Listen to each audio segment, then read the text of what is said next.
This program is brought to you by the partners and friends of Creflo Ministries. Coming up next on Changing Your World. Choosing to forgive does not mean that we forget what happened to us, or that we excuse the person who hurt us, or that we pretend that the hurt never happened, or that we ignore the wound. That's not what we're talking about. Forgiveness is God's way of dealing with sinful behavior, be it our sin or someone else's sin. Calling all men from around the world. Join us for Mentality 2020. A man that cannot control his emotions is the weakest man on the planet. I'm nervous to share this message with you today. I got an honest question. Because it's going to get nitty and gritty. We should be able to talk about certain stuff. Real men, real talk. Join us for a revival of manhood at the Mentality Men's Conference. You don't want to miss out. Register now at Creflo-Ministries.org.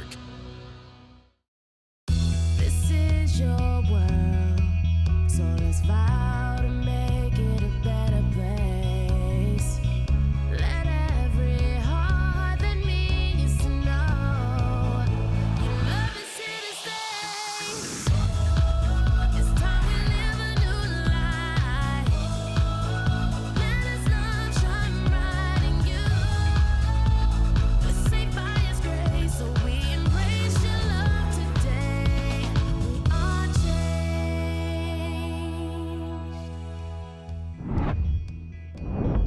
Now let's look at the second step here in this process of healing a broken heart. So the first step here is got to acknowledge the wound. You gotta examine the wound. You've got to, get with other people and people that you have good relationship with. Somebody. If you can't even find that person, then get a therapist or somebody that can help you examine this wound and walk you out of that situation.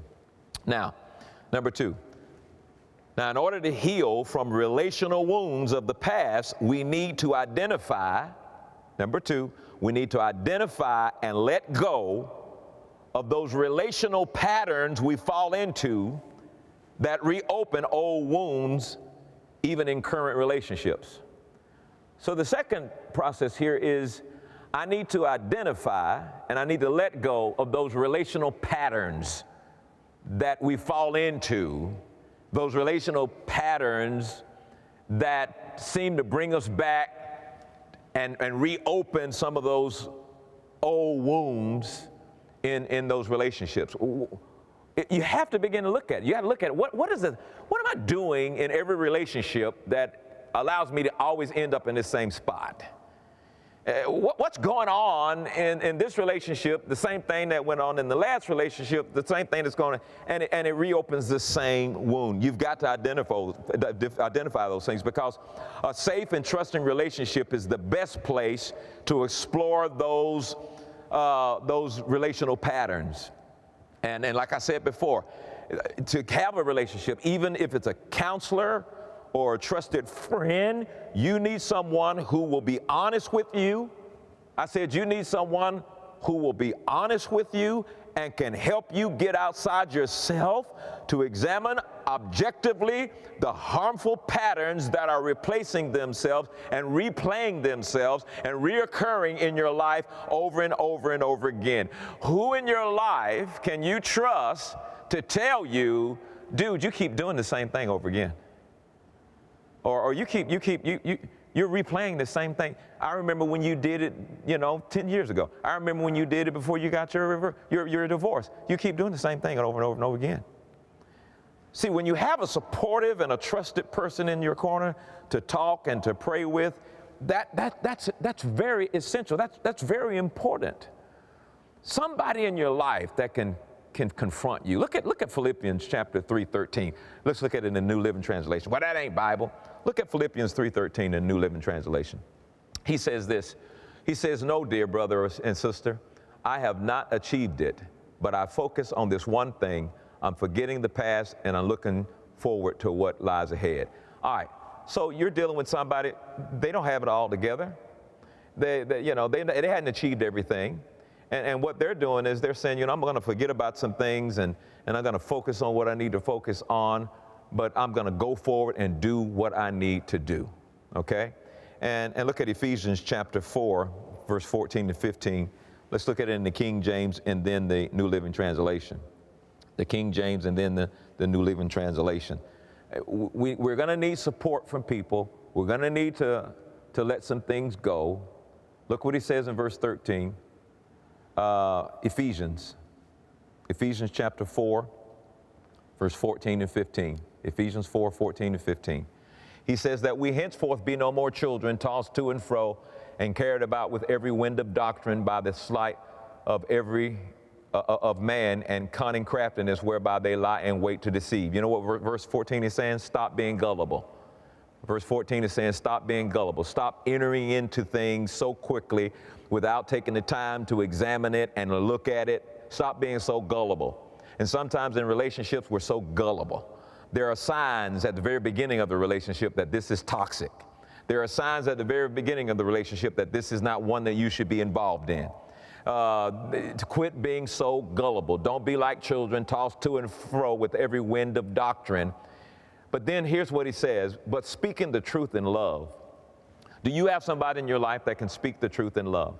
Not to speak the truth because they're trying to get back at you or trying to get one up on you, but somebody that loves you enough to speak the truth in love that you may grow up into him in all things, which is the head, even Christ. I mean, who are we to decide, whether or not somebody needs to know the truth? I think God can use an individual to speak the truth to somebody in love. And I think that can be a turning point in a lot of people's lives when they hear the truth spoken to them in love. It can be an amazing thing when somebody tells you the truth and you know they love you, but they tell you the truth. We're not doing any good when we see things as Christian brothers and sisters and we fail to speak the truth in love. We don't want to do that. We don't want to make that a habit. God wants to use you to help restore somebody and to heal somebody's pain and to heal somebody's wound. And sometimes speaking the truth in love is just what the doctor ordered. Wow. Look at this real quickly in the New Living Translation. I want to read verse 14 and 15 again because, I don't know, we got to be careful not as Christians to say, well, that ain't none of my business. I understand what you're coming from, but what if God is speaking to your heart? What if you're in this relationship with someone and you're this close to someone for the very reason that God knew that there was going to come a time that he can use you to speak the truth in love to that person. Look what he says in NLT. He says, then we will no longer be immature like children. We won't be tossed and blown about by every wind of new teaching. We will not be influenced when people try to trick us with lies so clever they sound like the truth. Verse 15. Instead, we will speak the truth in love, growing in every way more and more like Christ, who is the head of his body and even the church. Speaking the truth in love, growing more. He compares that to Christ, growing more and more like Christ when we do that. And so the second process here where getting your wounds healed is that we got to locate those relational patterns that we fall into that reopen those wounds even in current relationships. Number 3, now in order to experience genuine healing and freedom from our painful past, number 3, we have to find a way to let go of those dangerous, insidious emotions. We got to find a way to let go of some of those dangerous emotions that we just hold on to. Depending upon the severity of the situation, the idea of forgiveness may be unacceptable. The idea of saying that you need to forgive somebody that murdered a family member. So depending on the severity of the situation, it may be unacceptable. And yet the reality is that the choice not to forgive somebody usually is even more damaging. So you do have a choice. And, it just seems like it's just unreasonable to forgive somebody who deserves or who doesn't deserve your forgiveness. And yet to choose not to do it has already proven to be even more damaging to you. So choosing to forgive does not mean that we forget what happened to us, or that we excuse the person who hurt us, or that we pretend that the hurt never happened, or that we ignore the wound. That's not what we're talking about. Forgiveness is God's way of dealing with sinful behavior, be it our sin or someone else's sin. You see, when we forgive, let me show you about 2 or 3 things when you do this. When we forgive, we hand ourselves over to God, trusting that God alone can restore and heal us fully and completely when we forgive. When we forgive, we are also trusting that God is totally opposed to the evil, and He sees it whenever and wherever it occurs. And so we agree with God that what happened to us ought not to have happened, and yet that I trust God knows how to deal with this better than I do. When we forgive, we also hand the offending person over to God. Forgiveness is something that's absolutely necessary. I'll probably say it again before I finish here. It's absolutely necessary in order to see restoration and healing of wounds and broken hearts. Forgiveness allows us to look at ourselves honestly as broken children of God who are first and foremost forever forgiven creatures. I cannot forget that I am forever forgiven. I cannot forget that God forgave me. Forgiveness allows us to replace our negative responses with more positive ones. I can now be more positive because I've forgiven. Forgiveness allows us to let go of the burdens of bitterness and resentment and to lay them at the feet of Jesus, who understands and even bears our suffering. He bears our pain. And by me forgiving, I'm demonstrating that, Lord, I can't handle this, and so I'm going to take this stuff and I'm just going to lay it at your feet and let you deal with it. Forgiveness is essential to this process of healing. Let's look at Ephesians chapter 4, verse 31 through 32. Forgiveness is something that has to be done, and it requires a supernatural ability to do it, and God's already given it to us. He says, let all the bitterness and wrath and anger and clamor, all the evil speaking, let it be put away from you with all malice. Let it go. And be kind one to another. Be tenderhearted, forgiving one another. How? Even as God, for Christ's sake, hath forgiven you. In other words, if He can forgive you, He will equip you to be able to forgive others. And a whole lot of this forgiveness needs to be pointed towards self in some cases. In some cases, you haven't forgiven yourself. And until you forgive yourself, it's going to be real difficult for you to forgive other people. And one of the things we begin to understand, that if God has already forgiven me, then I might as well go ahead and forgive myself. I'm just wasting my time holding things against me when God's already forgiven me. And then once you begin to receive forgiveness for yourself, then you begin to receive forgiveness for other people, and you put away bitterness, and you put away evil speaking, and you put away all of the stuff you've been holding all of this time, and it's not done anything but kept you back. I mean, holding on to something that somebody did to you, somebody said to you, the way somebody treated you, until you lay that at the feet of Jesus, all it's going to do is hold you back and keep you from the next level and the next step that God has planned for your life. Keep you from the thing that you were called to do. Keep you from the thing that God has allowed you to be born on the earth to do, because you just can't let it go. And I'm telling you, it is essential to the healing process. It is very, very important. Don't wait until you're 60 before you decide to let things go. Remember what I say? And right now I'm saying it a lot lately. If it costs you your peace, it's too expensive. And walking in unforgiveness, it costs you your peace. Forgiveness requires us to admit that a wrong was done to us. And it's okay to admit that. But it's also okay to recognize that I can take that and give it to God, and He can begin to correct it and do what needs to be done.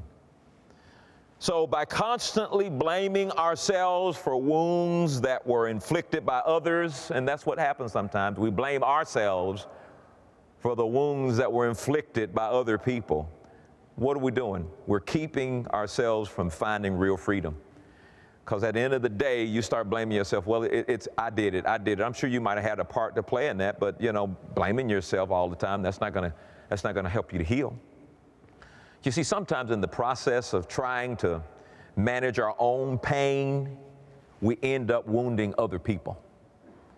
And when we try to manage our own pain and manage our own wounds, we end up hurting other people. And not only do we blame ourselves for our own wounds and hurts, but many of us also feel resentful and angry towards God. You see how the process goes? You begin to get to a point where you're so angry at God, and now it's His fault, and you're mad at the only one that can help you. You're upset at the only one that can bring you out of your situation. So we've got to let go of those emotions that have kept us trapped. We've got to let go of it. We've got to forgive. We have got to forgive ourselves. We got to forgive others. We got to forgive God. And I'm not saying it's going to be a piece of cake, but what I am saying is if you'll do this, you remove the debris out of the pathway that brings you to the place where God wants you to be in your life. And here's the fourth step in this process of wound healing.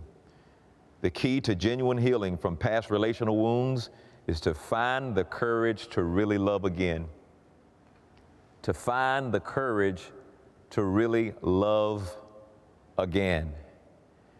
In this step, not only are you going to find the courage to love again, which is a risk, but to find the courage to take risks, to find the courage to make mistakes, to find the courage to be vulnerable, and to do all of that with other people. It's going to take courage. Courage to be vulnerable with other people. Courage to be vulnerable with yourself. Courage to be vulnerable with your God.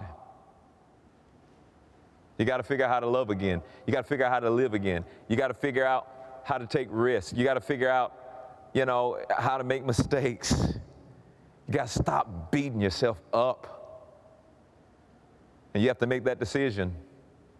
I'm not going to be afraid to love again. I'm not going to be afraid to trust again. I'm not going to be afraid to take risks.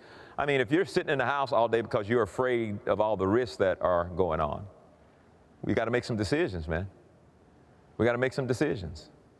Now, I'm not talking about, doing something stupid. Say, well, Pastor said take a risk, so I'm going to step off the building to see if I can fall and die. I ain't talking about that. You know what I'm talking about. I'm talking about in these relationships where relational hurt and wounds have come, that you're saying, I trust my God, and that there is somebody out there.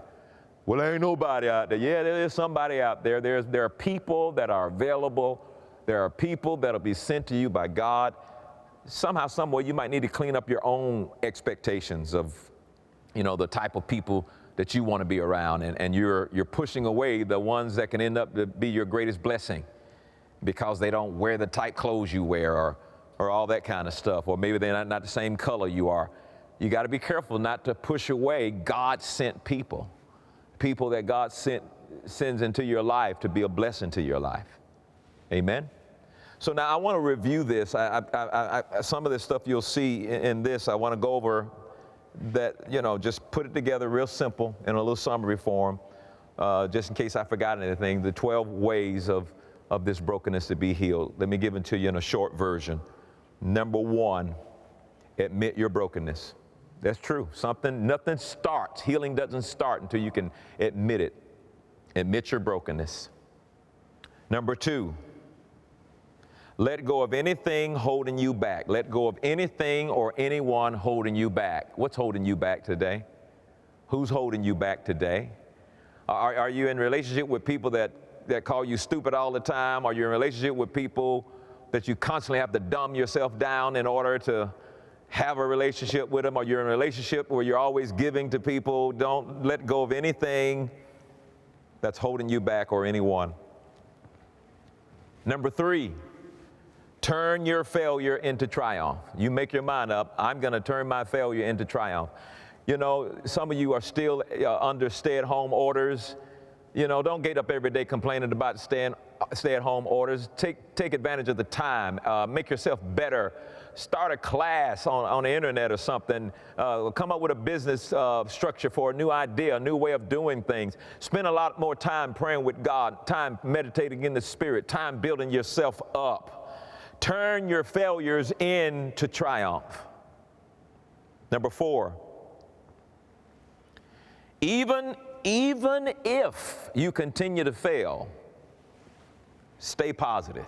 Now, I don't think you will, but even if you continue to fail, stay positive. You got to understand, Satan will use failure to try to mess with you up here, to try to bring a negative connotation, a negative feeling in your mind, and oh my God, it's kind of like that. I forgot to do the little cartoon. Oh no, it'll never be right. You got to get rid of that attitude.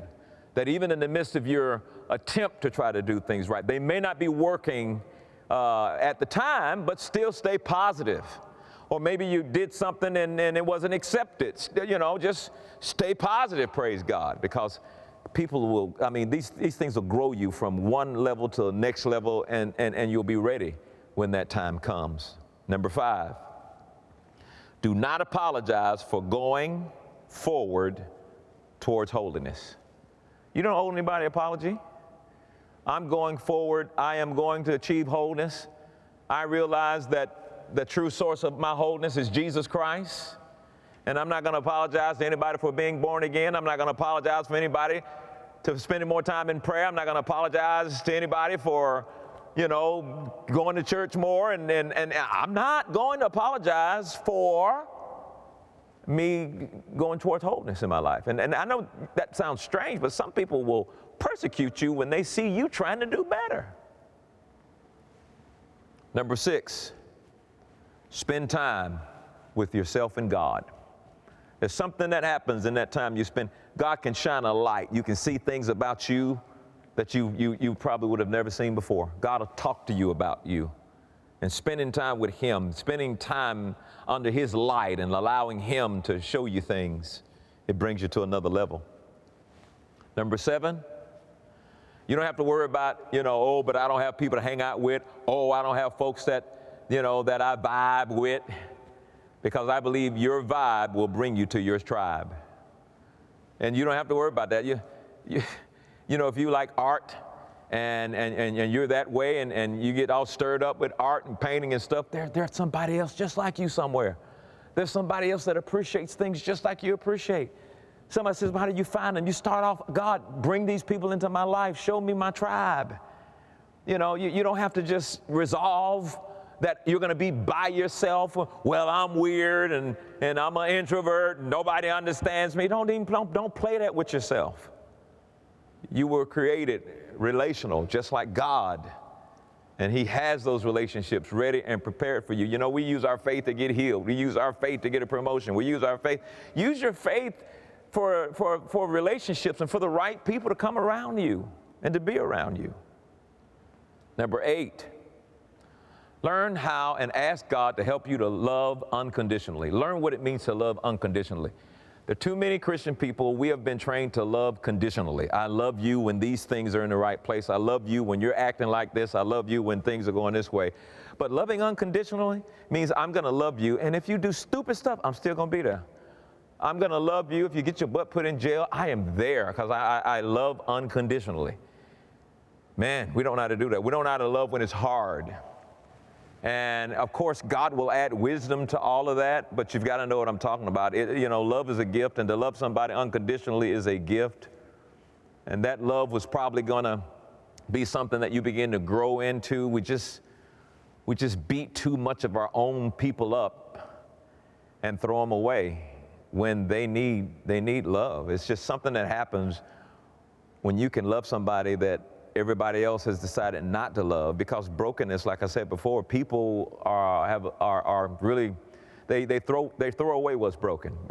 They reject what's broken. When something has a fracture, they don't want to have anything to do with it. And I think God has given us the ministry of reconciliation, and we've got to learn how to love unconditional. Lord, teach me. And I'm praying this prayer for myself. My love needs to grow more in unconditional love. My love needs to grow more in unconditional love, to love what's not lovely, to love what's ugly, to love someone's brokenness or someone's past or even someone's lifestyle that I might not understand. My love has got to get to the point where I can love unconditionally. God promised to deliver us from unresolved brokenness and make us whole again. Creflo dives deep into this topic that affects all believers and discloses relevant truths to help you overcome brokenness. Today's offer is a 6-message series, How to Heal from Brokenness, and is available today for a love gift of $35 or more. If he started the good work, he's going to finish the good work. Now, I don't know where you are. I don't know what ditch you've fallen into. I don't know what philosophy you've been buying lately. But if God started the work, he will finish the work. He will use every crazy thing in your life to make sure that the work is finished. Why? Because he is faithful. As an added bonus, we have combined the How to Heal from Brokenness series with the powerful CD, Heart of Nations. This combo can be yours for a love gift of $45 or more. Don't miss this opportunity to order yours today. Calling all men from around the world. Join us for Mentality 2020.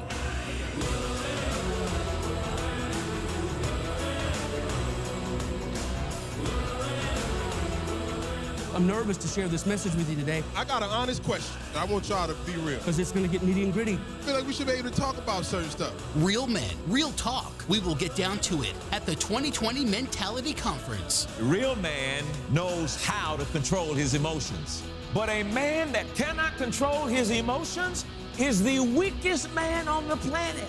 Man law is a demonically crafted system of messaging, and this messaging is designed to attach our identity as men to pointless things. If I were a God and I wanted to develop you in the characteristics of Jesus Christ, you know what I would do? I would hide your miracle in somebody it takes you to be like Christ to love. Join us for a revival of manhood at the Mentality Men's Conference. You don't want to miss out. Register now at Creflo-Ministries.org.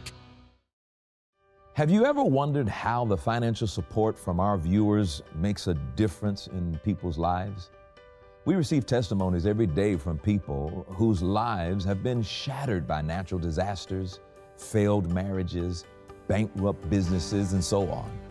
They share how our outreach efforts and messages about God's grace have changed their lives in a tangible way. And for that, we give God all the glory. Today, I invite you to prayerfully consider financially supporting this ministry. We know you'll be empowered to see real change in others and prosper in your own life.